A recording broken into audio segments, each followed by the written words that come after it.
Oke, kita mulai dari soal nomor 5. Sejumlah gas ideal. Nah, gas ideal berarti memenuhi persamaan keadaan PV nRT. Oke. Kemudian sebanyak 0,2 mol masuk ke sebuah mesin kalor pada tekanan 1 atm dan suhu 300 Kelvin. Tentukan volume gas tersebut. Nah, maka volume bisa langsung kita tentukan dari persamaan keadaan. Jadi yang A ini, ingat persamaan keadaan. Oke, persamaan keadaan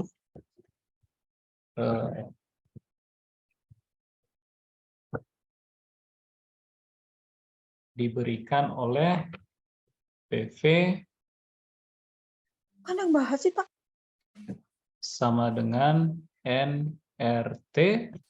Oke, maka untuk menghitung volume, adik-adik tinggal nRT dibagi P.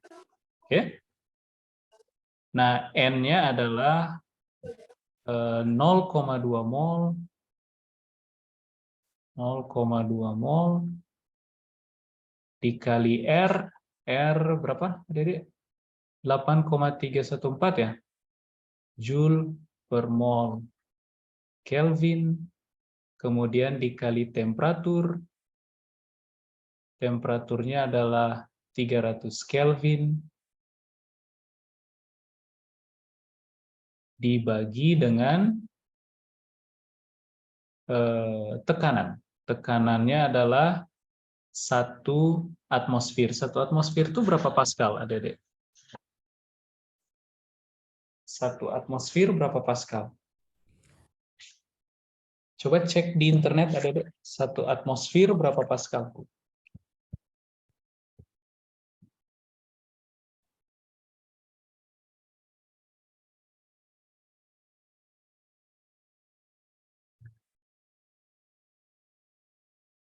Satu atmosfer berapa Pascal? 1,01325 kali 10 pangkat 5. Kalau gitu kita pakai 1,01 lah ya. 1, ya hampir 10 pangkat 5 Pascal lah. Jadi adik-adik boleh pakai 1, ya kita pakai 1,013 kali 10 pangkat 5 Pascal. Oke. Nah, kalau adik-adik substitusikan nilai-nilai ini, adik-adik peroleh volumenya berapa kalau gitu? Volumenya berapa, adik-adik? Oke, kalkulator. Kita cek di kalkulator. 0,2 kali 8,314 kali 300 bagi 1,013 kali 10 pangkat min 5. Jadi 4,92 kira-kira 4,924 kali 10 pangkat min 3 meter kubik. Oke? Ya. Nah, kemudian gas tersebut ditekan hingga volumenya menjadi 10% dari semula. Oke. Kalau begitu ada proses termodinamika yang mengakibatkan gas ini berubah keadaan, kan ya? Kalau begitu keadaan untuk soal A ini kita kasih nama aja keadaan A. Ini A, TA, PA. Oke. Nah, setelah ini gas ditekan hingga volumenya menjadi 10% dari semula. Dan tekanan menjadi 8 atmosfer. Jadi sekarang di keadaan berikutnya kita kasih nama keadaan B, volumenya itu menjadi 10% dari semula. Berarti 0,1 dari VA. Sama dengan 4,924 kali 10 pangkat min 4 meter kubik. Oke. Kemudian tekanan itu menjadi 8 atmosfer. Jadi 8 kali 1,013 kali 10 pangkat 5 Pascal. Tentukan suhu sekarang. Oke, kita tentukan temperatur di keadaan B. Nah, kalau adik-adik ingat persamaan keadaan, maka temperatur di keadaan B itu sama dengan P di B kali V di keadaan B dibagi NR. Oke? Sama dengan, nah kita substitusi lagi angka-angka.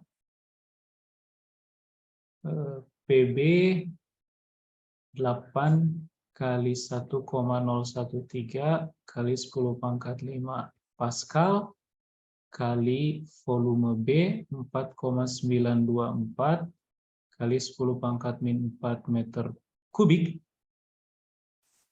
dibagi 0,2 mol, 0,2 mol kan ya? Ya. Dikali 8,314 Joule per mol Kelvin. Oke. Maka adik-adik dapat T di keadaan B sama dengan, substitusi lagi ke kalkulator, 8 kali 1,013 kali 4,924 bagi 0,2 bagi 8,314. Kemudian kali 10 berarti 239,981. 239,981 Kelvin. Oke. Ya, 240 lah ya. Nah, ini keadaan B. Kemudian jika kalor sebanyak 8.000 Joule kemudian diberikan dalam proses pembakaran dengan tekanan tetap pada 8 atmosfer sehingga volume gas meningkat dan suhu gas menjadi 2000 Kelvin, tentukan kapasitas panas molar. Oke? Tentukan kapasitas panas molar. Nah, gimana caranya, Dede? Berarti proses berikutnya terdapat, kita tulis kayak begini biar adik-adik kebayang. Terdapat proses dari keadaan B menuju keadaan C. Oke? Prosesnya apa? Prosesnya adalah, kita lihat di soal, pembakaran dengan tekanan tetap. Oke? Pembakaran dengan tekanan tetap. Berarti proses pembakaran tapi isobarik. Pembakaran dengan tekanan tetap. Oke? Artinya tekanan di keadaan B itu sama dengan tekanan di keadaan C. Keadaan C itu keadaan setelah pembakaran terjadi. Oke? Nah, ini sama dengan 8 kali 1,013 kali 10 pangkat 5 Pascal. Oke? Sorry, nanti adik-adik bingung dengan PA, ini maksudnya Pascal. Oke? Nah, kemudian kita diminta menentukan kapasitas molar panas. Kalau adik-adik ingat definisi kapasitas molar dari gas, karena prosesnya adalah proses isobar, berarti CP yang mau kita hitungkan. Nah, CP sama dengan Q yang terlibat selama proses ini berlangsung. Jadi Q dari B ke C dibagi dengan delta T, delta perubahan temperatur dari proses B menuju C. Tapi karena kalor molar yang mau kita hitung, jadi ini dibagi dengan jumlah mol. Oke? Nah, ini sama dengan jumlah mol dikali Q dari proses B menuju proses C dibagi dengan selisih temperatur dari proses B menuju proses C. Itu berarti TC kurangi TB. T akhir kurangi T awal. Oke?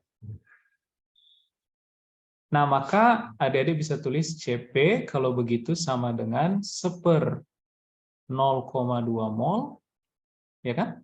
Dikali Q untuk proses B menuju C. Proses B menuju C ini adalah si proses pembakaran.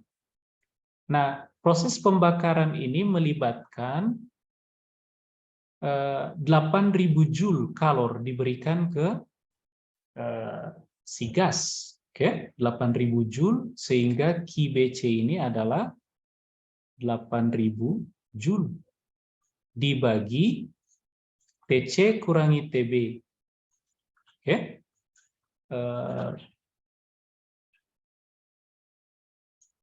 TC itu adalah 2000 Kelvin, ini diketahui di soal. Oke. Jadi 2000 Kelvin kurang TB. TB adalah 239,981 Kelvin. Oke. Maka adik-adik dapat CP berapa kira-kira?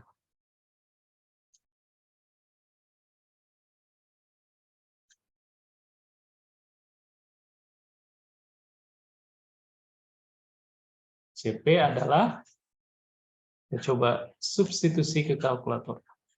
CP sama dengan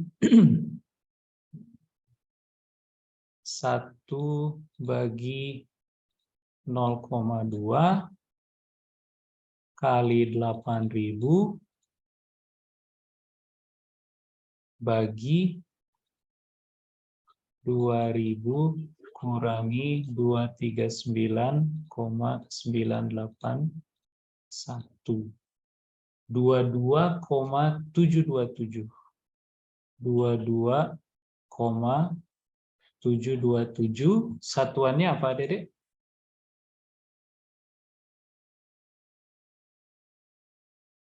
Joule.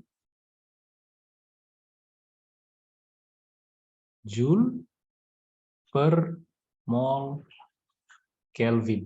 Oke. Nah, ini adalah CP. Berikutnya, ini untuk jawaban bagian C. Nah, berikutnya kita ingin hitung volume gas setelah proses pembakaran. Volumenya berapa? Nah, Dede lihat kita udah punya informasi tekanan dan temperatur. Tekanan di keadaan setelah pembakaran itu adalah 8 atmosfer sama dengan di keadaan B, karena kita ini kan ya kita bakar pada tekanan tetap, jadi tekanannya tetap 8 atmosfer. Kemudian temperaturnya 2000 Kelvin, volumenya bisa kita hitung pakai persamaan keadaan. Oke. Nah, ini saya coba duplikat.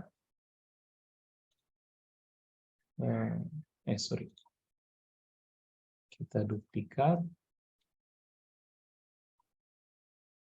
Nah, kita jawab bagian D sekarang.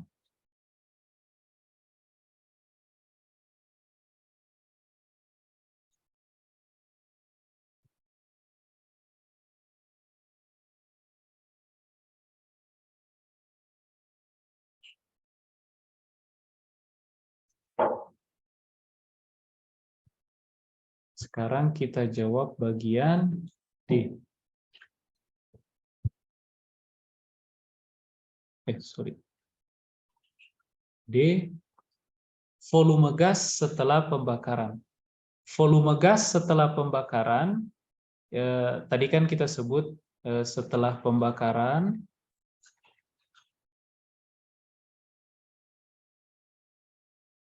kita sebut sebagai keadaan C, kan ya? Nah, maka temperatur di keadaan C atau keadaan setelah pembakaran itu adalah 2000 Kelvin. Tekanannya sama dengan tekanan di keadaan sebelumnya, karena proses pembakarannya isobarik, jadi sama-sama 8 kali 1,0, apa tadi ya? 1,013. 1,013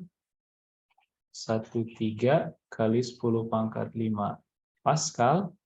Kemudian volume bisa kita hitung menggunakan persamaan keadaan. Jadi volume sama dengan nRTC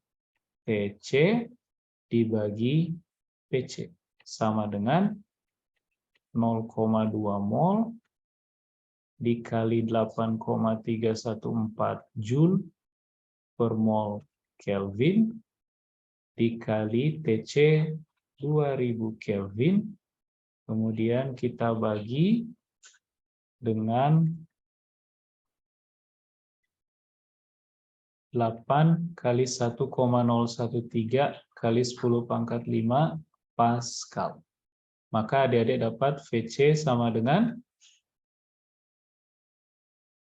V akhir sama dengan, kita coba hitung, 0,2 kali 8,314 kali 2000 bagi 8 bagi 1,013 kali 10 pangkat min 5. Jadinya 4,1 kali 10 pangkat min 3 meter kubik. Oke? 4,1 kali 10 pangkat min 3 meter kubik. Kemudian pertanyaan yang E, tentukan juga usaha yang dilakukan gas selama proses pembakaran. Oke. Bagian E, kita mau menentukan usaha yang dilakukan oleh gas selama proses pembakaran. Yes.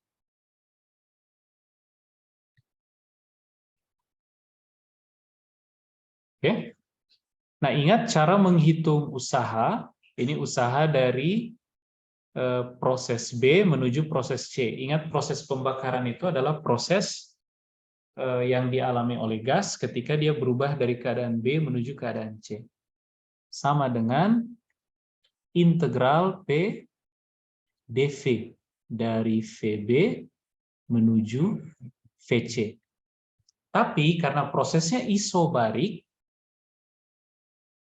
isobar, maka P adik-adik boleh keluarkan dari integral. Sehingga kita punya P, integral VB sampai VC dV. P-nya adalah sebuah konstanta, dan konstanta ini nilainya adalah P di keadaan B, yaitu 8 kali 1,013 kali 10 pangkat 5 Pascal. Atau adik-adik boleh pilih juga PC, karena PB sama dengan PC. Toh prosesnya berlangsung secara isobar, sehingga ini adalah PB dikali VC kurangi VB. Oke?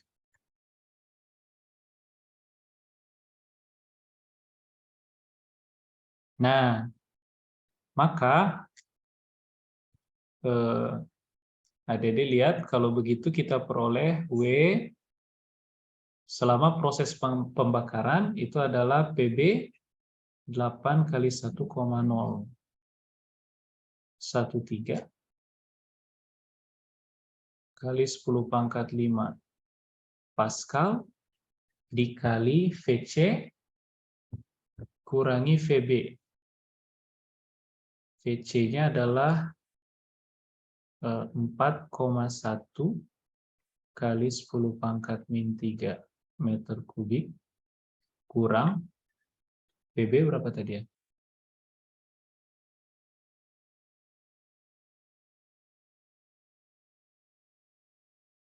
VB 4,924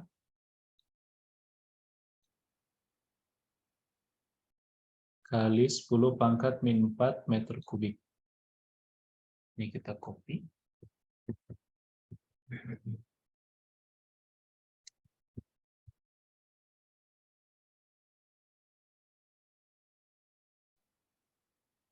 Oh, nggak muat. Kita taruh di bawah sini aja. Kita sambung ke bawah sini. Nah, oke. Maka adik-adik peroleh WB menuju C itu sama dengan berapa? Kita coba cek di kalkulator. 8 kali 1,013 kali 10 pangkat 5 kali 0,0041 kurang 0,004924 2.923 koma berapa ini?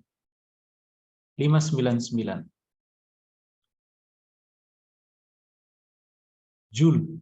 Tapi ini ada tanda negatif, adik-adik. Sorry, ini saya geser dulu dikit. Ini ada tanda negatif. Kenapa ada tanda negatif? Karena volume akhir, volume di C, itu kurang dari volume di B, volume awal. Oke? Jadi artinya gas ini mengalami penyusutan volume. Jadi dia dikenai kerja. Oke?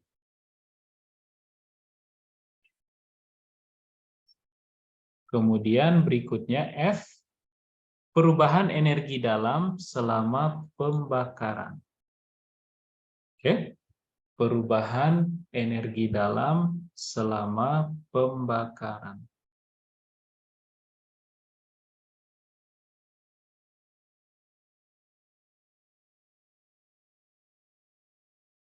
Perubahan energi dalam berarti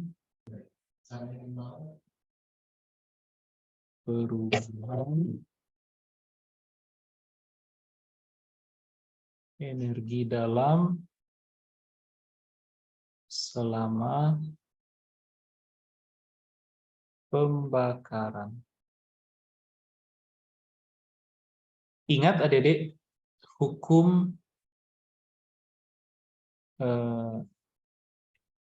termodinamika ke-1.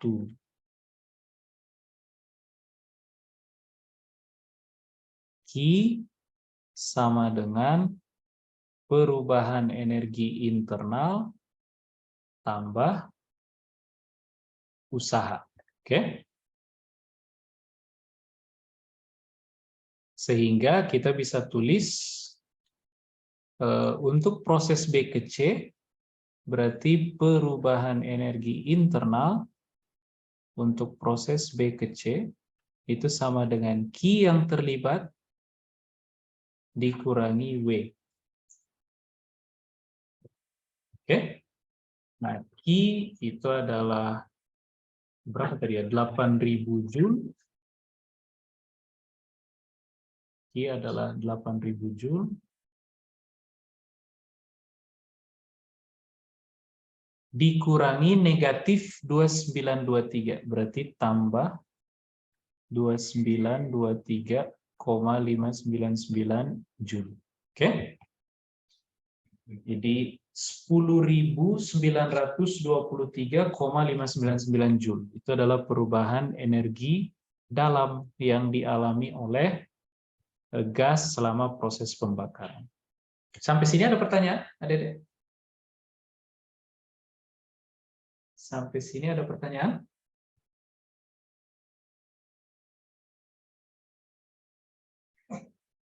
Nggak ada? Kalau enggak, kita bahas nomor 7.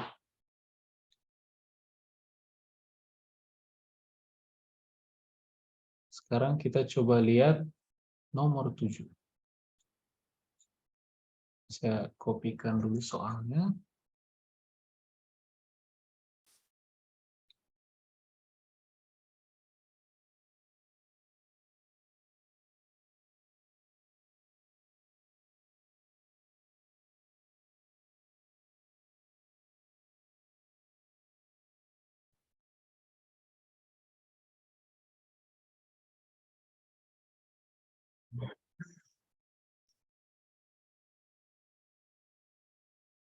Oh, sebentar, ada pertanyaan. Jadinya, apa ini? Maksud pertanyaannya apa ya? Jadinya, minusnya tidak berpengaruh dalam rumus. Oh, minusnya kita pakai, adik-adik. Kita pakai minusnya.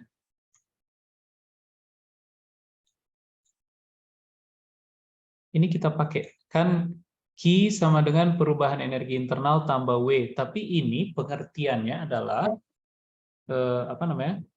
Hukum ke-1 termodinamika ini pengertiannya adalah, kalau adik-adik punya sebuah sistem, ini ada sistem, kemudian adik-adik beri input kalor, maka sebagian kalor itu akan dia gunakan untuk menaikkan energi internal, oke, sebagian lagi dia gunakan untuk melakukan kerja. Jadi apa namanya, pengertian W positif di sini itu adalah melakukan kerja. Tapi di kasus ini kita dapat W-nya negatif karena volumenya menyusut. Jadi dia justru dikenai kerja. Oke? Gitu kira-kira. Nah, sehingga apa namanya? W negatif mesti kita masukkan ke sini. Ada. Oke? Ada pertanyaan lagi?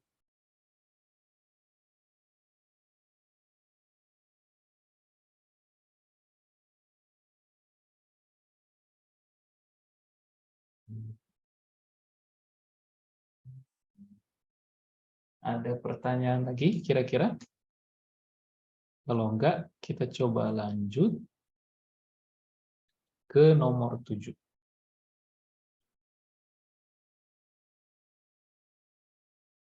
Nah, pada gambar di samping total perubahan energi dalam gas pada jalur A ke C. Oke, adik-adik diberi diagram PV, kemudian ada proses-proses termodinamika dari satu keadaan ke keadaan lain. Oke. Dari keadaan A ke keadaan C, total perubahan energi dalam gas adalah 800 Joule.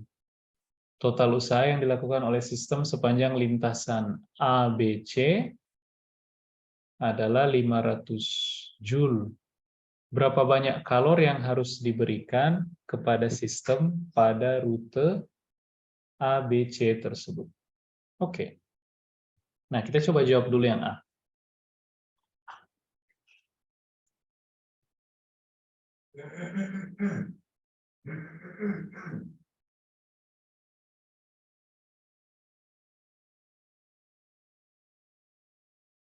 Nah, Dede lihat, dari A ke C, total perubahan energi dalam diketahui 800 Joule. Dari A ke C itu berarti dia langsung adik-adik melewati jalur yang ini. Ini dari A ke C. Oke? Langsung melewati yang tengah ini. Dengan kata lain, delta energi internal untuk proses A ke C itu sama dengan 800 Joule.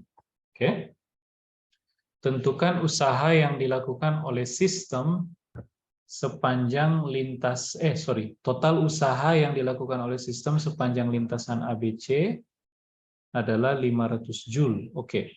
Usaha yang dilakukan, ini saya bagi jadi dua kayak begini. Usaha yang dilakukan untuk proses A ke B dulu, baru kemudian ke C, itu total usahanya adalah 500 Joule. Oke.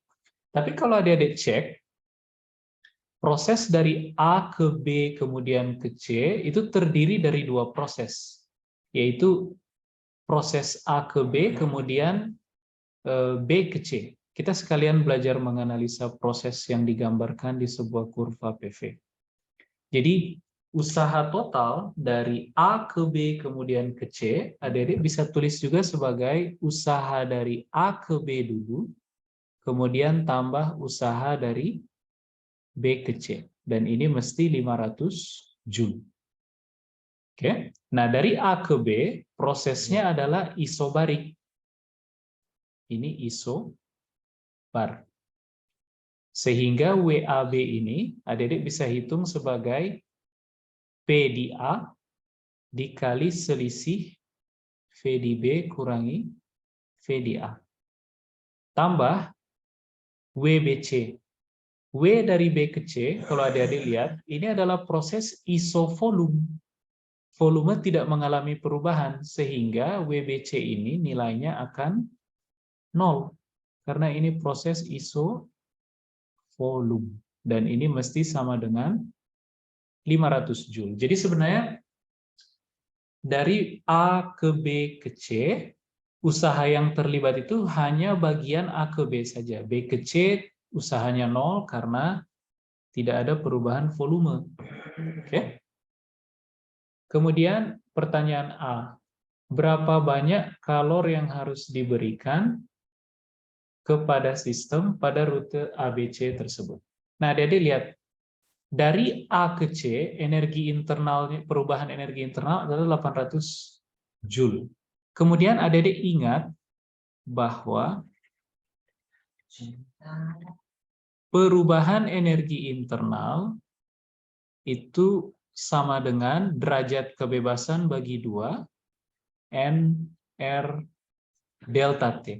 Oke. Jadi adik-adik lihat, perubahan energi internal itu hanya bergantung pada delta T. Energi internal ini disebut sebagai besaran keadaan karena dia hanya bergantung pada keadaan benda, yaitu temperaturnya. Oke. Jadi kita sebut energi internal adalah besaran keadaan. Dia hanya bergantung pada temperatur, tekanan maupun volume di keadaan tertentu.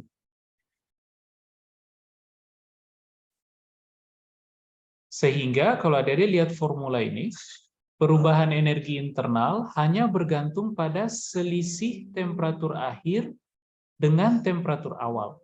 Oke?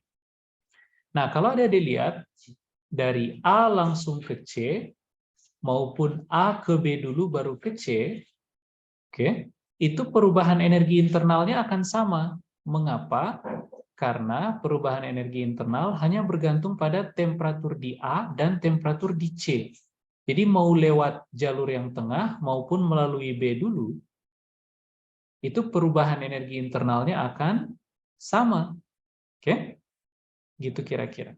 Maka adik-adik bisa simpulkan kalau begitu, delta energi internal dari A ke C itu sama dengan delta energi internal dari A ke B dulu, kemudian ke C. Sama-sama 800 Joule. Oke? Bisa dipahami sampai situ, adik-adik? Nah, maka karena kita udah tahu W dari W dari A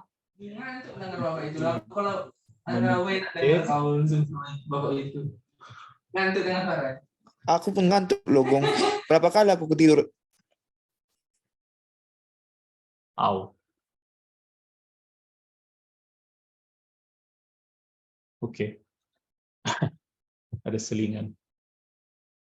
W dari A ke B kemudian ke C itu adalah 500 Joule. Maka adik-adik bisa dapat Q kan ya? Q dari A ke B ke C itu sama dengan, kalau adik-adik ingat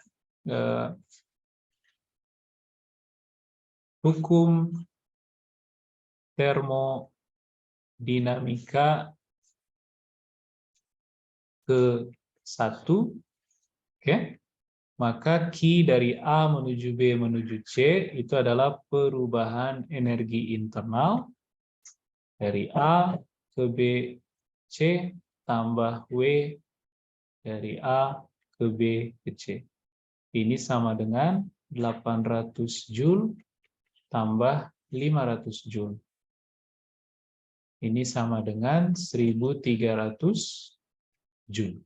Oke? Kemudian soal yang B, jika perubahan energi internal pada perjalanan dari titik D ke titik A adalah 500 Joule, berapa banyak kalor yang harus ditambahkan ke sistem saat berpindah dari titik C ke titik D? Oke. Kita coba duplikat ini.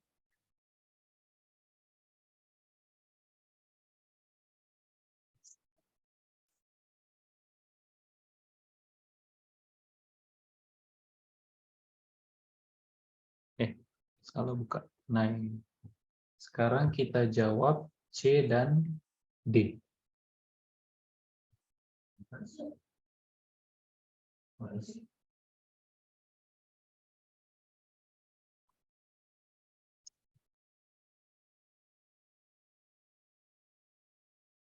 Kita lihat yang C sekarang. Berapakah pertukaran kalor antara sistem dengan lingkungan? Saya salah. Oh iya betul. Ya, sekarang yang B. Jika tekanan di titik A, saya salah baca soal tadi berarti ya. Yang kita kerjakan tadi berarti baru A doang. Iya betul, baru A. Oke. Sekarang kita kerjakan yang B dulu kalau gitu. Jangan langsung C. Yang B, jika tekanan di titik A 5 kali tekanan di titik C, jadi diketahui PA sama dengan 5 kali P di C, berapa usaha yang dilakukan sistem pada rute C ke D?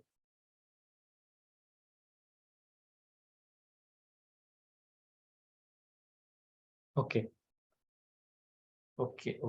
Nah, adik-adik lihat ini. Ingat, tadi kita ketahui perubahan energi internal untuk proses dari A ke C. Dan dia nilainya adalah 800 Joule. Oke.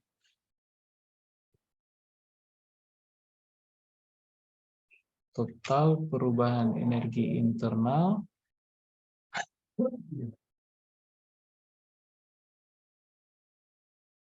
adalah 800 Joule. Oke.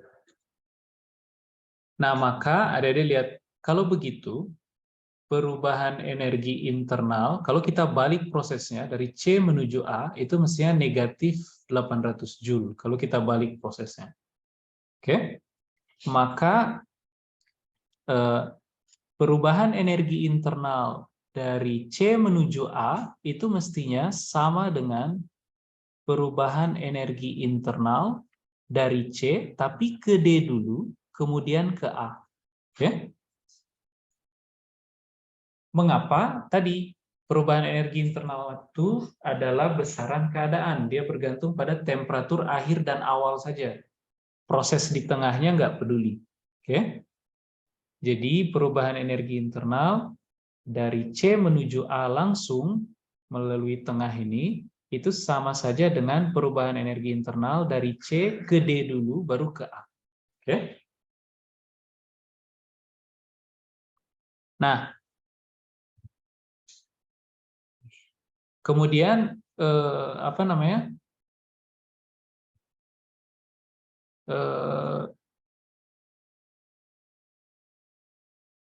Kalau adik-adik ingat hukum pertama termodinamika,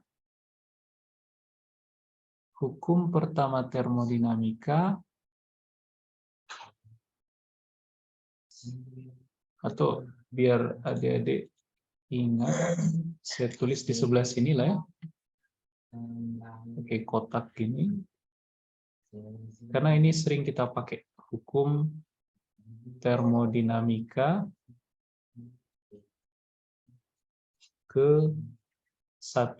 Q sama dengan perubahan energi internal plus usaha yang dikerjakan oleh sistem. Oke?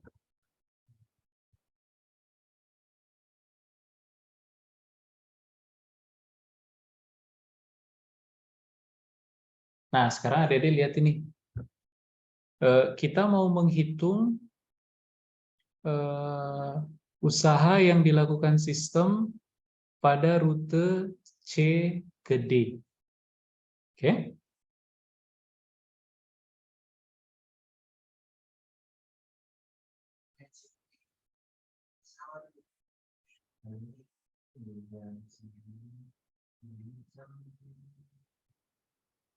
Nah, adik-adik lihat, kalau begitu saya bisa tulis kayak begini sebentar.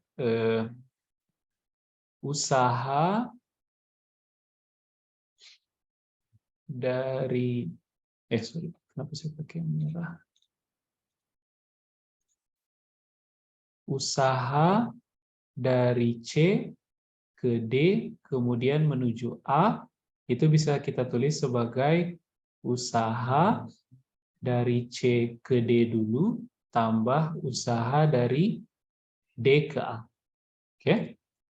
Nah, D ke A itu adalah proses isovolume.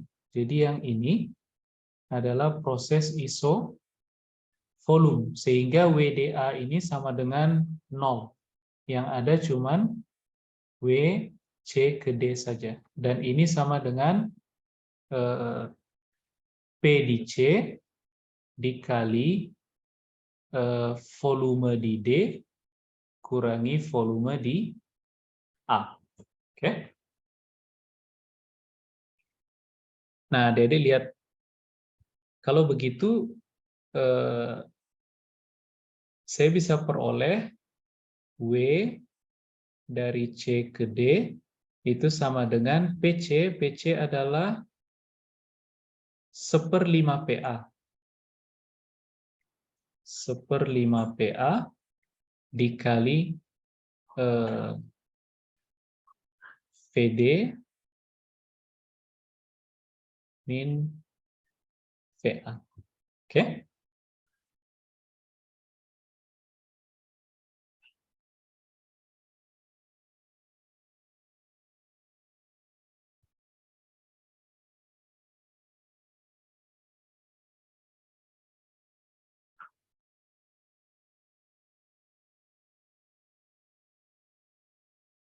Nah, adik-adik lihat ini. PA dikali VD min VA ini, besaran yang ini, saya pakai merah, nah yang ini, itu sebenarnya, kalau adik-adik lihat, PA dikali VD min VA. PA itu adalah tekanan untuk jalur yang A ke B, kan ya? Nah, sementara usaha dari A ke B itu adalah 500 Joule. Oke? Adik-adik ingat, kita tulis sini, ingat W dari A menuju B menuju C itu sama dengan 500 Joule. Oke, ini diketahui di soal. Nah, tapi ingat juga WA ke B ke C itu sama dengan WA ke B tambah WB ke C sama dengan 500 Joule. Nah, B ke C itu adalah proses yang isovolume sehingga WBC ini akan sama dengan 0 karena prosesnya isovolume. Maka saya bisa tulis W dari A ke B itu sama dengan 500 Joule. Dan kalau Adik-adik ingat, W dari A ke B itu adalah proses isobar. Jadi ini adalah proses isobar. Oke? Sehingga adik-adik bisa tuliskan kalau begitu WAB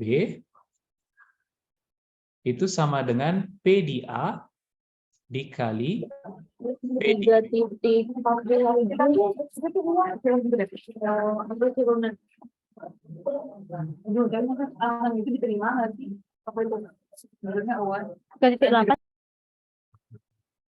Oke.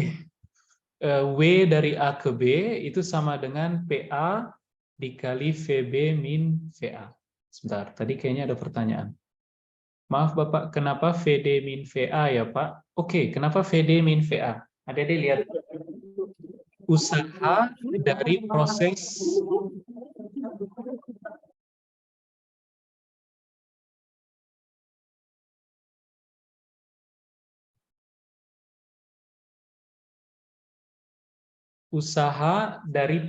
C ke D itu sama dengan tekanan dikali volume akhir kurangi ya betul. Saya salah tulis, ini bukan VA tapi VC, betul-betul. Betul, ini VC. Terima kasih. Ini VD kurangi VC. Oke? Oke, betul-betul. Terima kasih. Ini juga berarti saya hapus, kita ganti dengan VC.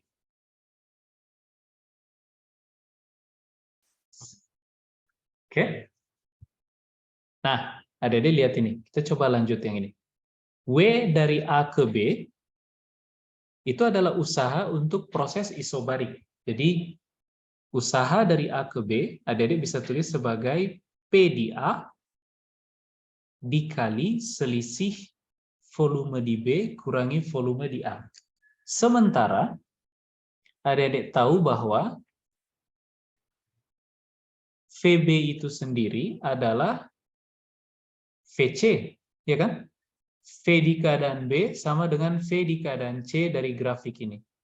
Sehingga adik-adik bisa tulis VB sebagai VC, kemudian VA itu sama dengan VD di gambar ini. Jadi kita bisa ganti VA dengan VD. Dan ini sama dengan 500 Joule. Nah, adik-adik lihat dua ini. PA dikali VC min VD adalah 500 Joule. Berarti PA dikali VD min VC itu adalah negatif 500 Joule. Oke?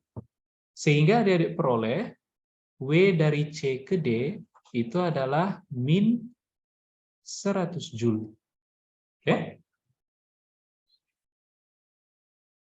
W dari C ke D adalah min 100 Joule. Artinya dari C ke D sistem justru dikenai usaha ya karena volumenya berkurang karena jadi mestinya negatif usaha yang dia lakukan atau dia dikenai kerja. Sampai situ bisa dipahami dulu?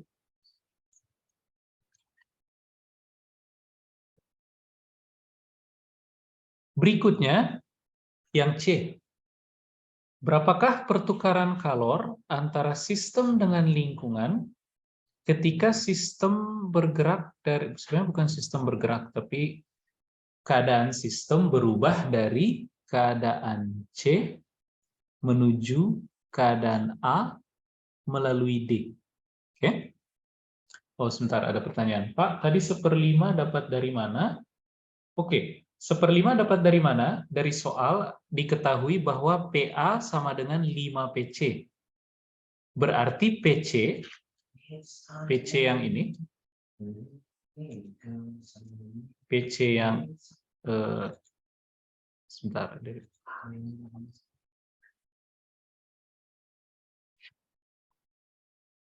PC yang ini itu adalah 1/5 PA, ya kan? Karena PA sama dengan 5 PC, maka PC adalah 1/5 PA. Oke? Nah, itu kenapa muncul 1/5 di situ. Nah, berikutnya kita mau mencari berapa pertukaran kalor antara sistem dengan lingkungan ketika sistem bergerak dari C menuju A, tapi melalui D. Oke. Kita duplikat lagi, udah kehabis. Oh, masih ya. Duplikat lagi lah. Ya. Nah, kita coba jawab di sini. Ini saya hapus dulu.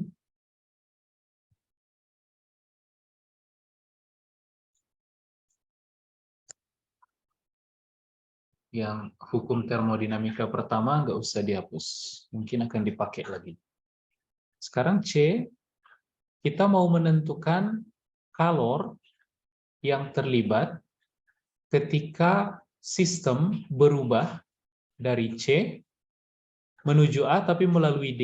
Jadi dia ke D dulu, baru kemudian ke A. Nah, ini berapa ini? Oke.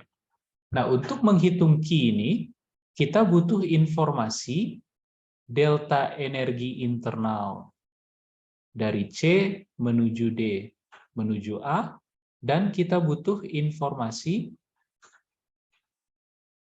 usaha dari C ke D menuju A. Oke.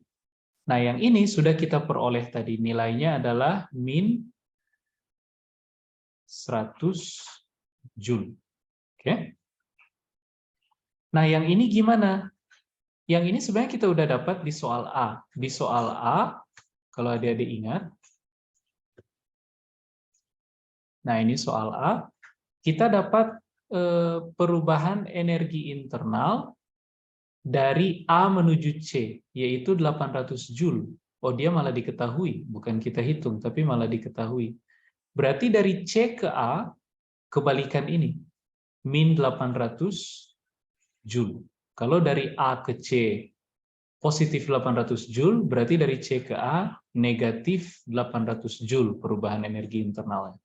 Jadi kita bisa tulis kalau begitu, perubahan energi internal dari C menuju D menuju A itu sama dengan perubahan energi internal dari C langsung menuju A. Ingat, energi internal itu adalah besaran keadaan. Jadi dia cuma bergantung pada keadaan, dalam hal ini temperatur. Oke. Jadi adik-adik cuma butuh informasi temperatur akhir dan awal untuk menghitung perubahan energi internal. Kita nggak peduli proses di antara keadaan awal dan keadaan akhir kayak apa. Jadi mau melalui lintasan yang tengah ini, atau melalui D dulu, tapi karena keadaan awalnya sama-sama di C, keadaan akhirnya sama-sama di A, jadi perubahan energi internalnya juga akan sama. Nah, ini sama dengan negatif perubahan energi internal dari A ke C. Oke? Nah, perubahan energi internal dari A ke C itu adalah 800 Joule. Jadi ini min 800 Joule. Oke? Nah, kita udah punya informasi energi internal dan usaha. Kita bisa hitung Q sekarang. Oke? Kita bisa hitung Q kalau begitu. Nah, Q dengan demikian dari C ke D ke A akan sama dengan min 900 Joule. Oke?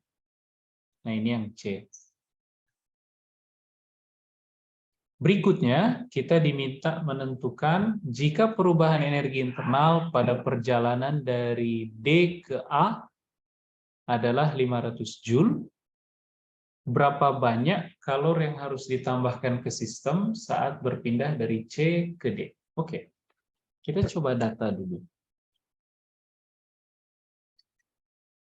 Diketahui perubahan energi internal dari D ke A adalah 500 Joule. Perubahan energi internal dari D ke A adalah 500 Joule. Oke. Kemudian kita ingin cari tahu berapa Q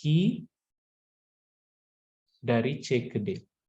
Kita ingin tahu berapa Q dari C ke D. Oke. Nah, Dede bisa tulis kayak begini. Apa namanya? Perubahan energi internal dari C ke D ditambah perubahan energi internal dari D ke A itu mesti sama dengan perubahan energi internal dari C ke D kemudian ke A. Sorry, salah tulis. Dari C ke D kemudian ke A. Dan ini mesti sama dengan perubahan energi internal langsung dari C menuju A. Oke.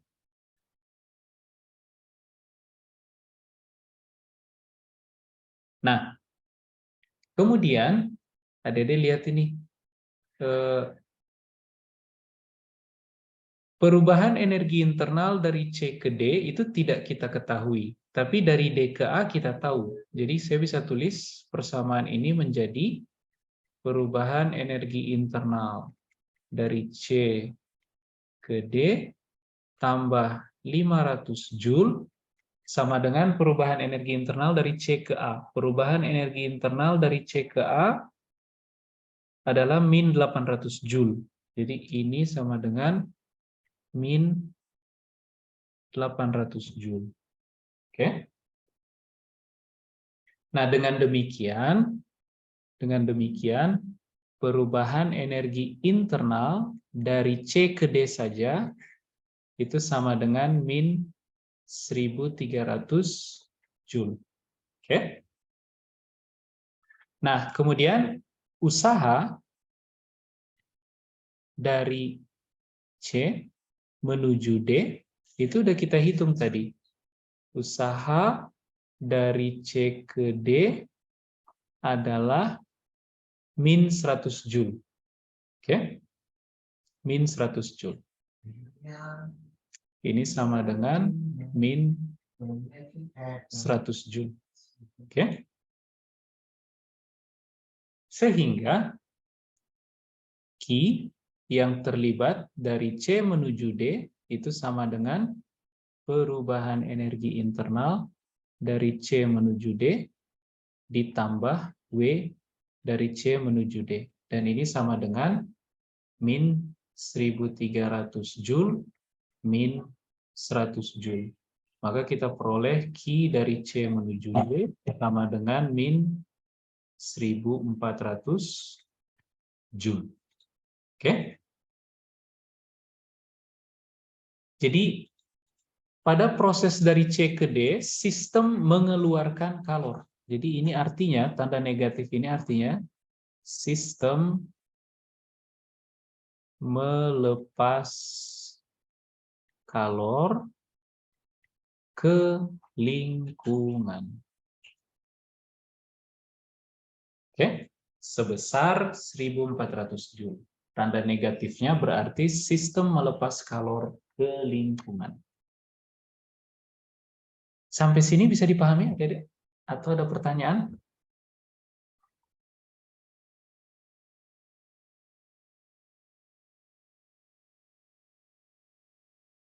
Sampai sini ada pertanyaan? Belum ada? Pak, boleh zoom out halaman ini, saya mau screenshot. Kayak begini.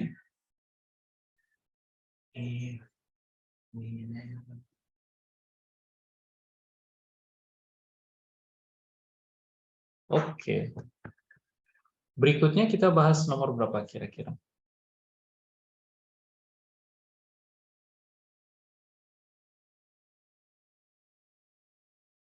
Berikutnya kita bahas nomor berapa, Dedek?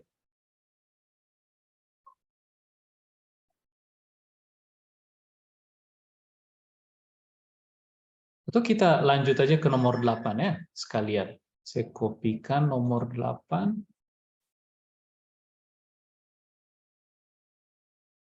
Nomor 8. Oke.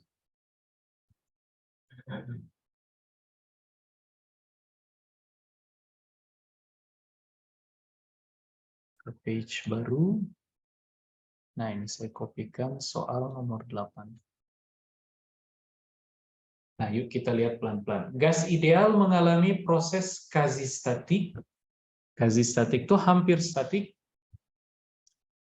Dengan persamaan P sama dengan alfa V kuadrat. Dengan alfa adalah 5 atmosfer per meter pangkat 6. Seperti ditunjukkan pada gambar. Gas tersebut mengalami ekspansi sehingga volumenya menjadi 2 meter kubik. Oke, awalnya volumenya 1 meter kubik. Adik-adik bisa cek dari gambar diagram PV kan ya. Berapa usaha yang dilakukan pada gas yang mengembang dalam proses ini? Ingat, adik-adik, usaha sama dengan integral PdV dari P awal sampai P akhir. Oke. Nah, fungsi P-nya udah diketahui itu, yaitu alfa V kuadrat. Dengan alfa adalah sebuah konstanta, jadi adik-adik bisa langsung tulis alfa integral VI sampai VF V kuadrat dV. Nah, ini adik-adik udah sering lakukan integral kayak begini kan ya. Jadi alfa sepertiga V pangkat 3, kemudian substitusi,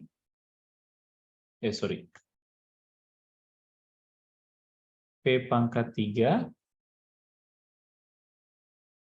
kemudian adik-adik substitusikan batas bawah integral VI, batas atas adalah VF.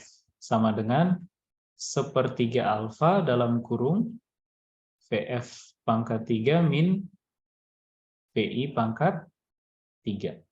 Oke, maka adik-adik peroleh W kalau begitu sama dengan sepertiga kali alfa. Alfa satuannya adalah 5 atmosfer meter pangkat min 6. 5 atmosfer meter pangkat min 6 dikali VF. V akhir 2 meter kubik pangkat 3. Berarti 8 meter pangkat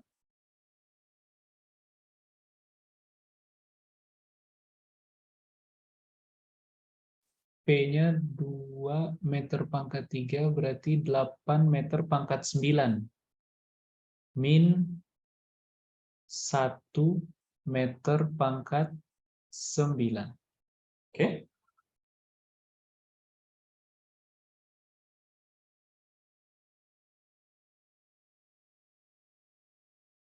Maka kita peroleh W sama dengan 5/3 kali 7. Oh, sorry. 5-nya kita ini dulu adik-adik. Kita salin ke Pascal. Jadi 1/3 kali 5 kali 1,013 kali 10 pangkat 5 Pascal meter pangkat min 6 kali 7 meter pangkat 9. Sehingga adik-adik peroleh berapa ini? Kita coba cek.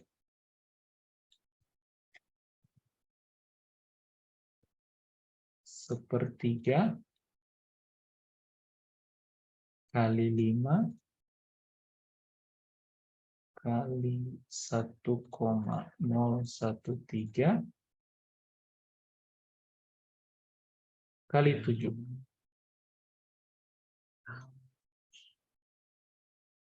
11,818. 11,818 kali 10 pangkat 5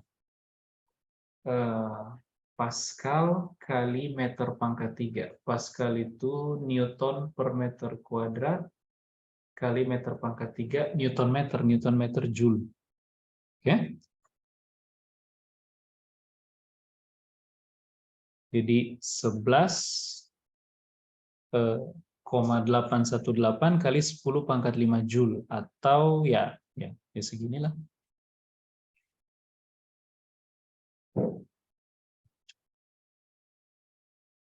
Oke. 8 kurang 1 didapat dari mana, Pak? VF dan VI-nya didapat dari mana? Oke. VF dan VI didapat dari gambar diagram PV. Kalau adik-adik lihat, ini diberikan kan ya? Volume akhirnya berapa dan volume awalnya berapa? Oke. Sementara waktu kita menghitung usaha, kita perlu melakukan integral yang ini. Nah, P-nya sendiri diketahui adalah alfa V kuadrat. Jadi kita substitusi P dengan alfa V kuadrat. Alfa adalah konstanta, jadi alfa boleh keluar dari integral. Alfa boleh keluar dari integral, kayak begini. Oke. Sehingga yang kita integralkan cuma V kuadrat dV. V kuadrat itu kalau diintegralkan terhadap V, hasilnya adalah 1/3 V pangkat 3. Kemudian adik-adik substitusikan batas bawah dan batas akhir, sehingga W sama dengan 1/3 alfa ini, dikali VF pangkat 3 kurangi VI pangkat 3. Oke? Nah, VF-nya 2, kalau di pangkat 3, 8. Oke? Gitu kira-kira. Ada pertanyaan lagi? Adik-adik?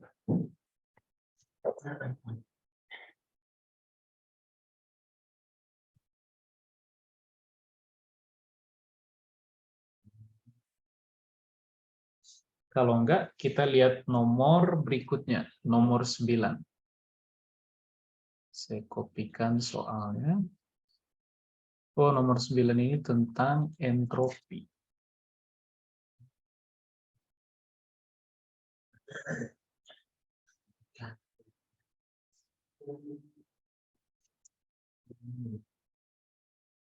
Nomor 9 tentang entropi. Nah ini, tentukan besar perubahan entropi air bermassa 1 kg yang dilelehkan pada suhu 0 derajat Celcius hingga semuanya berubah menjadi uap ketika dididihkan pada 100 derajat Celcius. Diketahui bahwa kalor laten S 336 Joule per gram, kalor jenis air 4,2 Joule per gram derajat Celcius, kalor laten uap adalah Joule per gram. Oke. Nah, maka pertama-tama kita hitung dulu kalor yang digunakan untuk melelehkan air. Kalau dilelehkan berarti airnya pada awalnya berwujud padat atau es. Oke. Jadi air itu yang dimaksud H2O ya, Dedek. Dia bisa berwujud padat, cair, maupun gas. Oke. Nah, waktu dia transisi dari padat menuju cair, dia butuh kalor laten, kan ya? Dan kalor yang dibutuhkan untuk melelehkan Oh, mau penjelasan 2A ya Pak setelah ini. Oke, nanti setelah ini kita bahas bagian A nomor 2. Nah, waktu transisi dari padat ke cair, itu kalor yang dibutuhkan dari padat menuju cair, P menuju C, itu sama dengan kalor laten untuk proses mencair atau proses peleburan. Kita tulis saja kalor laten dari P menuju C, dari padat menuju cair, dikali dengan massa dari si air. Maka adik-adik dapat Q ketika perubahan fasa dari padat ke cair itu sama dengan kalor laten untuk perubahan dari padat ke cair, dan itu diketahui berapa itu? 336 Joule per gram. Oke. 336 Joule per gram. Nah, ini kita bisa salin, kita pakai satuan internasional aja. Jadi ini 336 Joule per 10 pangkat min 3 kilogram. Oke. Gitu kira-kira. Nah, sehingga Q untuk perubahan fasa dari padat menuju cair itu adalah 336.000. Oh, sorry, jangan lupa kali dengan massa, adik-adik. Massa berapa ya? 1 kilogram. Oke, 1 kilogram. Jadi ini kali dengan 1 kilogram. Oke. Maka adik-adik dapat 336.000 Joule. Jadi kalor yang dibutuhkan untuk melelehkan air dalam wujud padat ini sebanyak 1 kilogram adalah 336.000 Joule. Nah, total perubahan entropinya ketika es meleleh, adik-adik ingat apa namanya? Perubahan entropi, ingat, itu sama dengan integral seperti dq. Oke? Nah, kemudian adik-adik ingat juga bahwa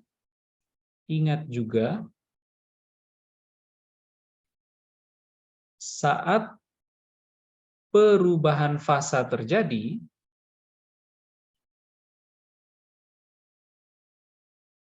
kalor yang adik-adik supply ke bahan itu hanya untuk memutus ikatan antar molekul, jadi nggak akan ada peningkatan fasa.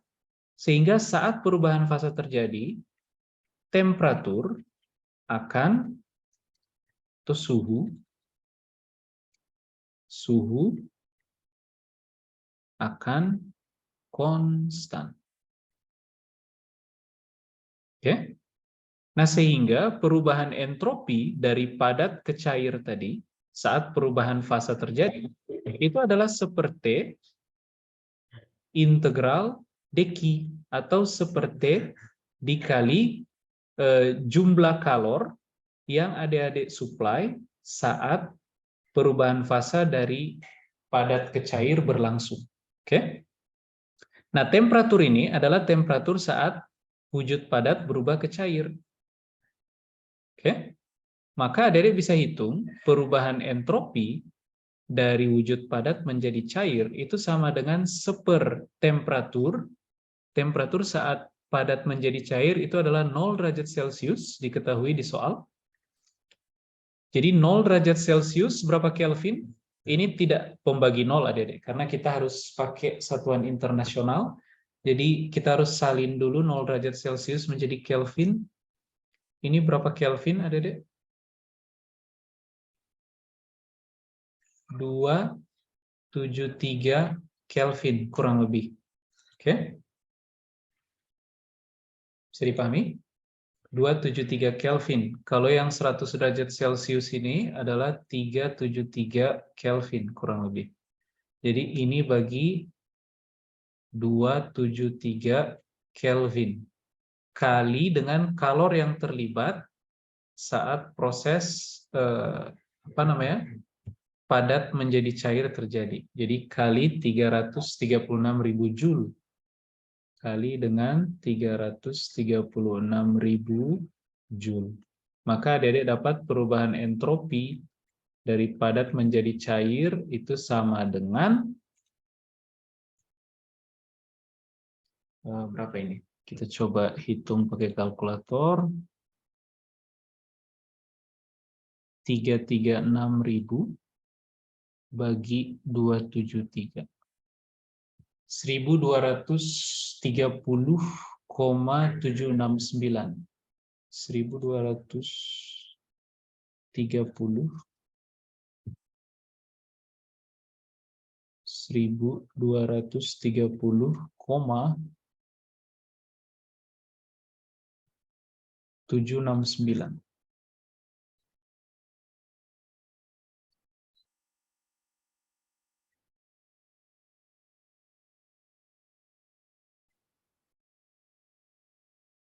Nah, oke. Oh, satuannya jangan lupa adik-adik, Joule per Kelvin. Sudah?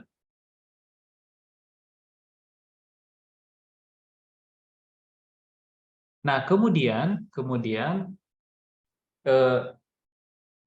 kita ingin, adik-adik lihat soalnya, kita ingin mengetahui perubahan entropi air bermassa 1 kg ketika dia dilelehkan hingga semuanya berubah menjadi uap. Berarti kita pengen hitung total entropi dari proses padat berubah menjadi cair, kemudian dalam fase cair temperaturnya meningkat, oke. Kemudian ditambah dengan perubahan entropi ketika fasanya berubah dari cair menjadi gas. Jadi berarti kita akan menghitung entropi total dari dia masih padat menjadi cair, kemudian dalam fase cair meningkat temperaturnya, kemudian dari cair berubah menjadi gas di 100 derajat Celcius. Kalau begitu berikutnya kita perlu menghitung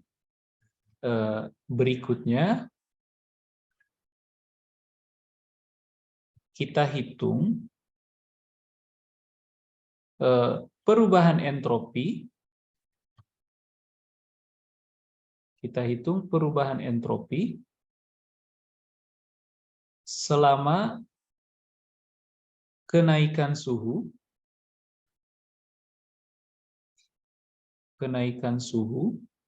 dari 0 derajat Celcius hingga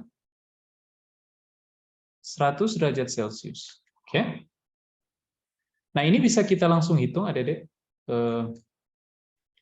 Delta S dari 0 derajat Celcius hingga 100 derajat Celcius itu sama dengan berapa kira-kira?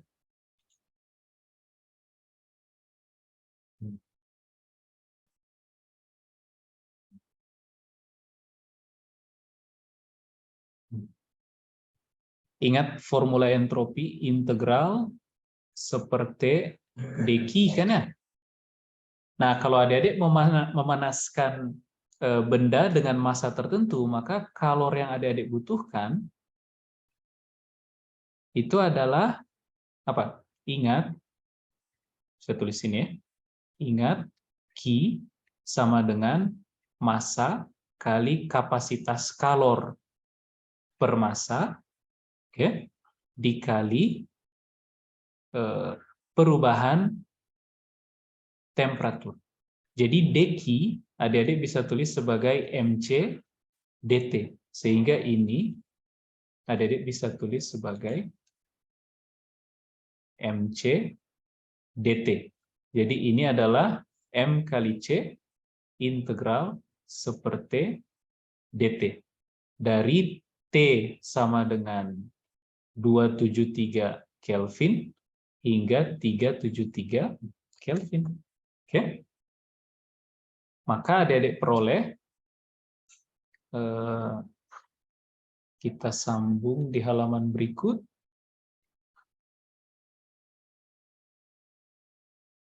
Nah, sorry. Gini aja, saya duplikat aja yang tadi. Karena ada hasil-hasil yang kita butuh. Ini duplikat. Oke. Nah, saya hapus beberapa bagian.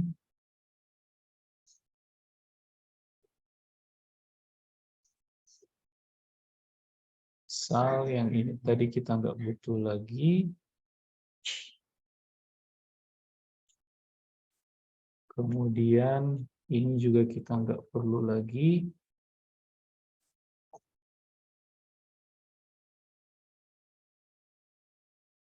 Nah, sisa ini kita pindahkan ke atas.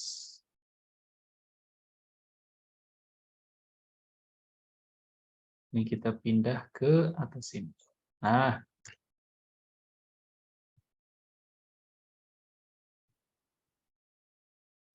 maka adik-adik peroleh perubahan entropi dari 0 derajat Celcius menuju 100 derajat Celcius itu sama dengan masanya berapa? 1 kilogram. 1 kilogram dikali kapasitas kalor per massa. Kapasitas kalor per massa atau kalor jenis itu adalah joule, 4,2 joule per gram derajat Celcius. Berarti kita salin dulu menjadi 4,2 joule dia per gram. Per gram berarti kalau kita mau jadi per kilogram, berarti kita bagi dengan, sebentar, saya tulis kayak beginilah, 4,2 joule per 10 pangkat min 3 kilogram, kemudian dalam derajat Celcius kita ganti menjadi Kelvin, berarti per 1 derajat Celcius. 1 derajat Celcius berapa Kelvin? Ada deh. 1 derajat Celcius berarti 274 Kelvin. Jadi ini kali lagi dengan 274 Kelvin. Supaya kita dapat satuannya dalam joule per kilogram Kelvin. Oke. Kemudian integral seperti dt. Integral seperti dt itu adalah logaritma natural dari T. Oke. Kemudian masukkan batas-batas, maka ini sama dengan logaritma natural dari 273. T akhir dibagi T awal. 373 Kelvin dibagi 273 Kelvin. Oke? Gitu kira-kira. Nah, sehingga adik-adik peroleh kalau begitu perubahan entropi dari 0 derajat Celcius menjadi 100 derajat Celcius fase cair itu adalah, oke, kita coba hitung pakai kalkulator. Logaritma natural dari 273 bagi kebalik. 373 bagi 273. Logaritma natural, oke. Kali 1 kilogram kali 4,2 joule kali 1000. Oke. Bagi 274.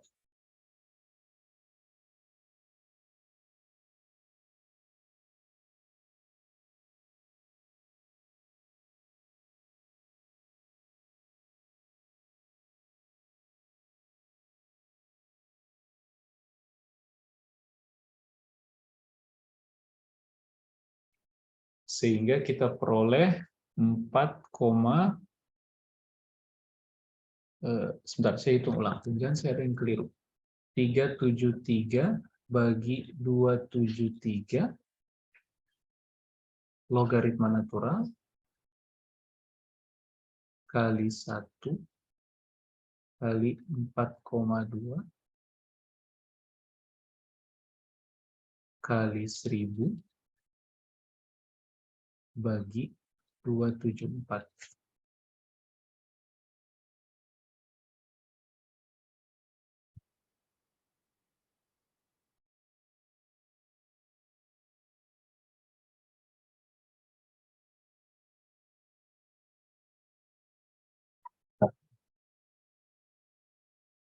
Oke.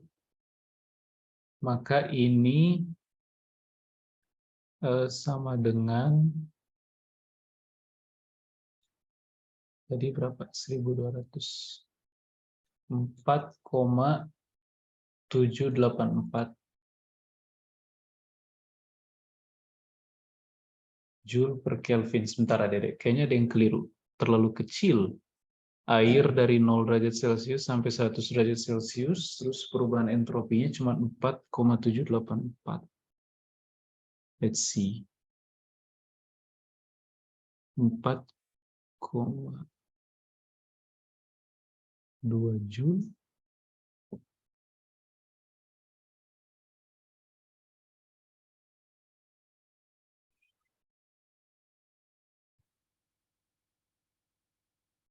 Setiap kenaikan 1 derajat Celcius,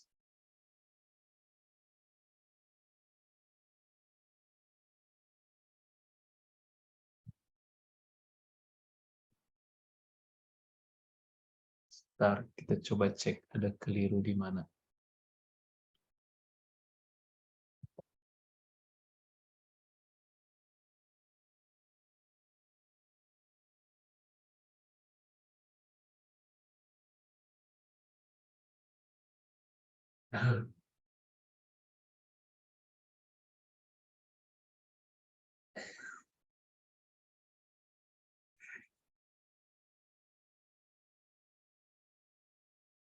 Satu derajat Celcius, setiap kenaikan 1 derajat Celcius,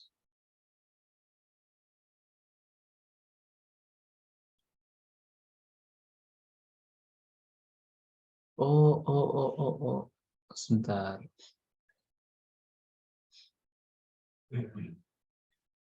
Sepertinya saya keliru mengkonversi ini. Sebentar, kita coba hitung.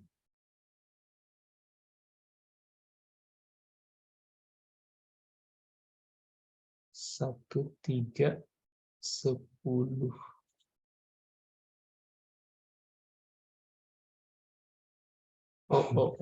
Ini Adik-adik, kelirunya di sini. Ini waktu saya mengkonversi dari Joule per gram derajat Celcius. Ingat definisi kalor jenis itu berarti cara membaca 4,2 Joule per gram derajat Celcius ini adalah 4,2 Joule per gram untuk setiap kenaikan 1 derajat Celcius. Kalau di derajat Celcius kita naik 1 derajat, itu di Kelvin kita naik 1 juga kan ya? Jadi ini bukan 274, tapi 1 Kelvin. 1 Kelvin. Jadi adik-adik naik 1 derajat di Celcius, itu sama dengan naik 1 satuan di Kelvin. Jadi mestinya ini, ini harusnya kita peroleh saya kali kembali dengan 274, 1310,848. 1310, 848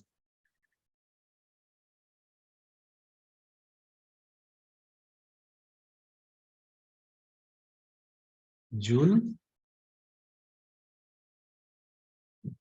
per Kelvin. Oke. Kemudian setelah itu kita coba hitung. Setelah ini kita hitung perubahan entropi dari fasa cair ke gas, perubahan entropi dari fasa cair ke gas. Ini sama dengan, ingat lagi adik-adik, dari saat perubahan fasa terjadi temperatur tidak berubah, sehingga adik-adik bisa tulis ini sebagai seperti saat perubahan fasa dari C ke G, ke gas, dari cair ke gas, dikali dengan Q yang terlibat saat perubahan fasa dari cair ke gas. Dan ini sama dengan seperti saat perubahan fasa terjadi dari cair ke gas dikali Q yang terlibat saat perubahan fasa dari cair ke gas. Dan itu sama dengan kalor laten untuk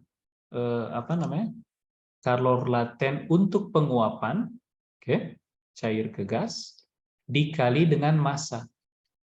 Sehingga adik-adik peroleh, ini saya kasih batas dulu, adik-adik peroleh perubahan entropi dari fasa cair ke fasa gas itu sama dengan temperaturnya adalah 373 Kelvin dikali kalor laten penguapan 2260 Joule per gram, tapi sehingga kita kali dengan 10 pangkat min 3, kita bagi dengan 10 pangkat min 3 supaya jadi Joule per kilogram. Kemudian kali massa. Massanya adalah 1 kilogram. Nah, adik-adik dapat ini sama dengan, kita cek lagi pakai kalkulator, 2260 bagi 373 kali 1000. 6058,981. 6058,981 Joule per Kelvin.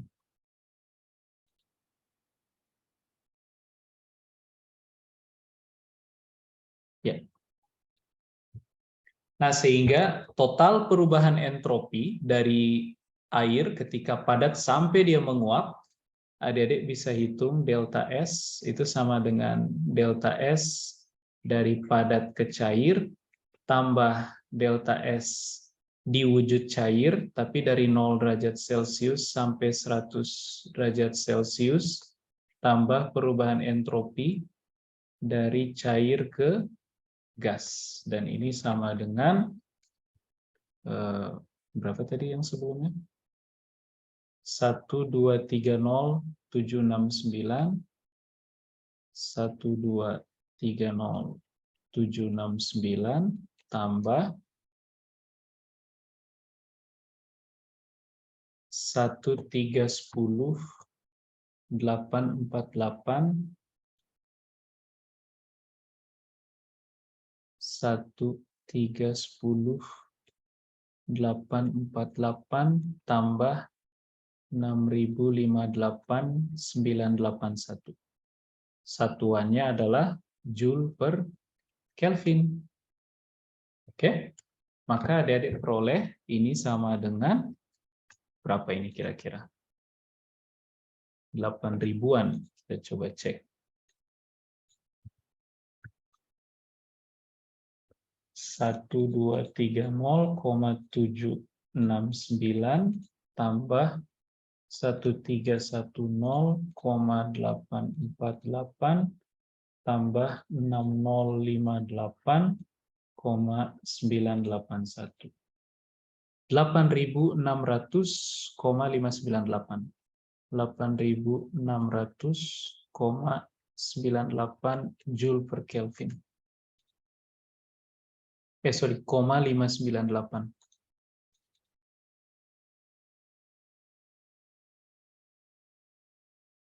Joule per Kelvin. Ini koma. Oke. Nah, itu kira-kira. Oke, kita lihat nomor berikutnya. Satu lagi adik-adik minta waktunya 3 menit lah.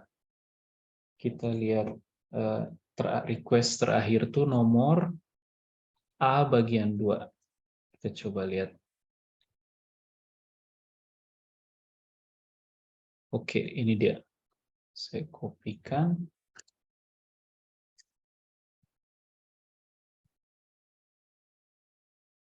Nah, ini kelihatan ada deh. Soal bagian 2.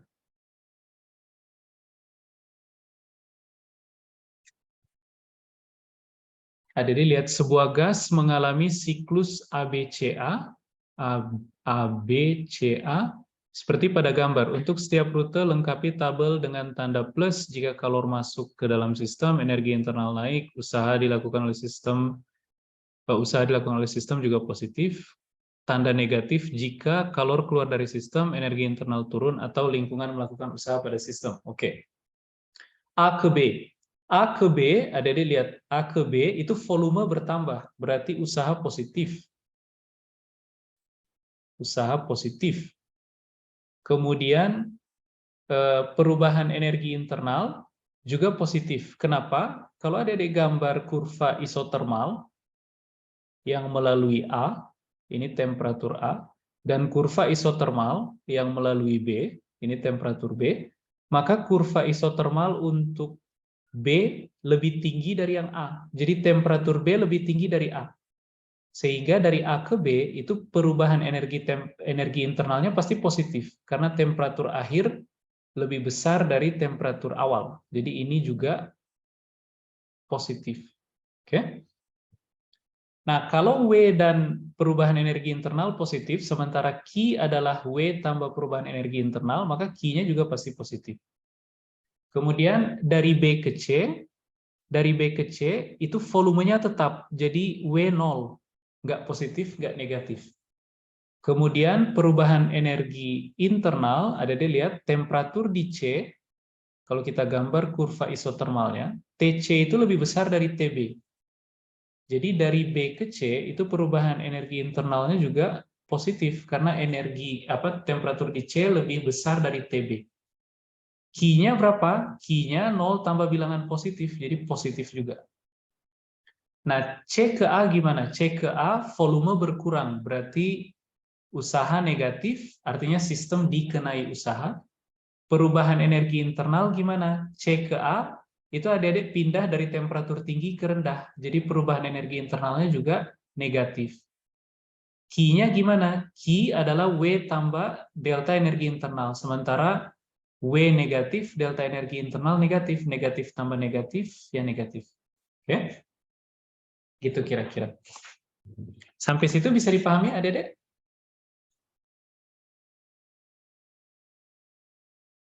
Sampai situ bisa dipahami?